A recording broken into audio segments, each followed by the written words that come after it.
অনেককাল আগে এক ঘন জঙ্গলের পাশে একটি ছোট গ্রামে করিম নামে এক দরিদ্র কাঠুরে থাকত।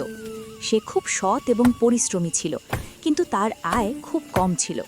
তাই সে তার স্ত্রী ও সন্তানদের নিয়ে অভাবের সংসার করত। একদিন জঙ্গলের গভীরে কাঠ কাটতে গিয়ে করিমের কুড়াল দিয়ে একটি পুরনো বড় গাছে আঘাত লাগে।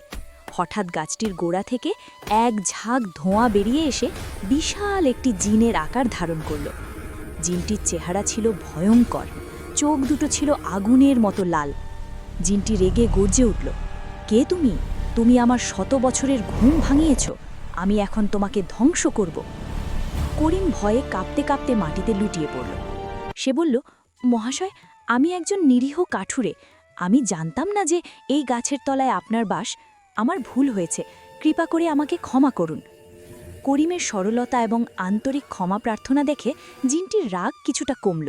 সে বলল, তোমার মনে কোনো দুষ্টুমি নেই বলে মনে হচ্ছে। ঠিক আছে, আমি তোমাকে ক্ষমা করছি। তোমার সততার পুরস্কার স্বরূপ আমি তোমাকে একটি বর দেব। যা চাইবে তা পাবে।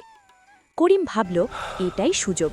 সে অনেক সোনাদানা, বিশাল বাড়ি বা রাজ্য চাইতে পারত, কিন্তু সে তা করল না। সে বিনয়ের সাথে বলল, মহাশয়, আমি চাই না কোনো রাজ্য, চাই না কোনো কোষ্ঠভর্তি সোনা। আমাকে শুধু এতটুকু বর দিন যে আমি প্রতিদিন যে পরিশ্রম করি তাতে যেন আমার পরিবারের দুবেলা দুমুঠো ভাত জোটে এবং আমি যেন সুস্থ থাকি। জিনটি করিমের কথা শুনে অবাক হলো। সে আশা করেনি যে এত সোজা সাপটা একটি ইচ্ছা কেউ করতে পারে। সে মুচকি হেসে বলল, তোমার ইচ্ছা পূরণ হোক। তুমি যতক্ষণ পরিশ্রম করবে ততক্ষণ তোমার সংসার চলবে এবং তুমি সুস্থ থাকবে।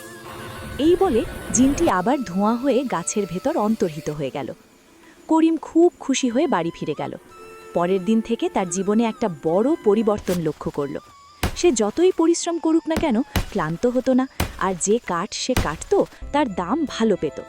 তার সংসারে আর অভাব রইল না। সে তার পরিবার নিয়ে সুখে শান্তিতে দিন কাটাতে লাগল। গ্রামের আরেক বাসিন্দা রফিক নামে এক লোভী ব্যক্তি করিমের হঠাৎ উন্নতি দেখে ঈর্ষান্বিত হল। সে দিনের পর দিন করিমকে জিজ্ঞাসাবাদ করতে লাগল। শেষে করিমের সরলতায় সব কথা ফাঁস করে দিল। রফিক লোভে অন্ধ হয়ে সেই জিনের খোঁজে জঙ্গলে চলে গেল। সে গিয়ে ওই একই গাছে কুড়াল দিয়ে আঘাত করতে লাগল। জিনটি আবার হাজির হয়ে রেগে গর্জে উঠল। রফিক ভয় পেল না, বরং সে দাম্ভিকভাবে বলল, তুমি কাঠুরে করিমকে বর দিয়েছ, আমাকেও দাও, কিন্তু আমি তেমন সামান্য কিছু চাই না। আমাকে একটা পাহাড়ের মতো সোনা দাও। জিনটি রফিকের লোভ আর অহংকার দেখে ঠান্ডা হেসে বলল, তোমার ইচ্ছা পূরণ হোক। এই বলে জিনটি রফিকের দিকে তাকিয়ে একটি মন্ত্র পড়ল। আর কি হয় দেখুন, রফিক একদম চুপ হয়ে গেল। তার শরীর ধীরে ধীরে স্বর্ণ মূর্তিতে পরিণত হতে শুরু করল। সে চিৎকার করতেও পারল না। কিছুক্ষণের মধ্যে সে একটি জীবন্ত স্বর্ণ মূর্তিতে পরিণত হল, যে কিনা কিছুই করতে পারে না, শুধু দাঁড়িয়ে থাকতে পারে। জিনটি বলল, তুমি সোনা চেয়েছিলে, তাই তুমি সোনা হয়ে গেলে, কিন্তু তুমি ভুলে গেছো যে সোনার মূল্য তখনই আছে যখন তা উপভোগ করার মানুষ থাকে। তোমার এই লোভের শাস্তি তুমি চিরকাল ভোগ করে যাবে। এই বলে জিনটি আবার অদৃশ্য হয়ে গেল। কিছুক্ষণ পর করিম সেদিক দিয়ে যাচ্ছিল। সে রফিককে স্বর্ণমূর্তি হয়ে দাঁড়িয়ে থাকতে দেখে বুঝতে পারল সব কিছু।